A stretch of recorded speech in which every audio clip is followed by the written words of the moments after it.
మా ఊరి గరగోత్సవమండి ఈరోజు. మేమైతే పాన్ వేసుకుంటున్నాం.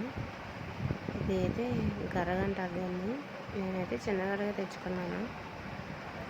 ఫస్ట్ టైం అండి మేము వేసుకోవడం పాన్పు. అంతా సవ్యంగానే సాగింది. నేనైతే లైవ్ తీద్దాం అనుకున్నాను, కానీ కుదరలేదు. చూడండి, మాది చిన్న గరగ కాబట్టి మా అమ్మ జాకెట్ ముక్క చూడండి. అదే పెద్ద గరగ వేసుకున్నాం అనుకోండి, వాళ్ళు చీరను కడతారన్నమాట ఆ జాకెట్ ముక్క ప్లేస్లో. ఎంత గరగైతే అంత, చిన్నది పెద్దనే కాదు, ఎలాగైనా వేసుకోవచ్చు. నాకు ఫస్ట్ టైం కదా, అందుకని నేను చిన్నదే తెచ్చుకున్నాను అన్నమాట. మా అమ్మాయి చూడండి, ఈలోపు వాళ్ళ డాడీతో బూచి ఆట ఆడుతుంది. మా పూజ అయితే ఇలా అయింది. మొత్తం అన్నీ పెట్టుకొని ఏర్పాటు చేస్తాను.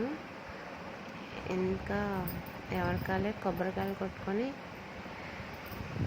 మొత్తం అంతా అయిపోయింది పూజ. గరగలు అంటే పెద్ద పెద్ద గరగలు ఉంటాయండి. డబ్బులు వేసుకొని గరగలు తీసుకొని వస్తారు.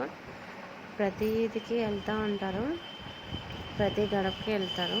వెళ్ళి ఎవరింట్లో అయితే పాన్పు వేసుకుంటారో వాళ్ళ ఇంట్లో నుంచి పెట్టుకుంటాం కదా, అంటే గరగ పెట్టుకుంటాం కదా.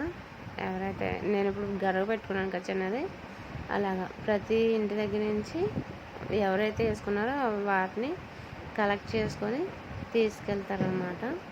మా అమ్మాయి చూడండి, వాళ్ళ మా అమ్మ చెప్పినట్టు దండం పెట్టుకుంటుంది ఇక్కడ. ఇది అయితే పెద్ద గరగండి, కొంచెం పెద్దది. చీర కట్టారు కదా, ఇలా నెత్తి మీద పెట్టుకుంటాం. ఎందుకంటే అమ్మవారు అందులో ఉన్నారు అంటే అమ్మవారిని మోసినట్టు అనమాట, మంచిది అని అనుకుంటాం అన్నమాట, మంచి జరుగుతుందని. మా బొడ్డోడు చూడండి,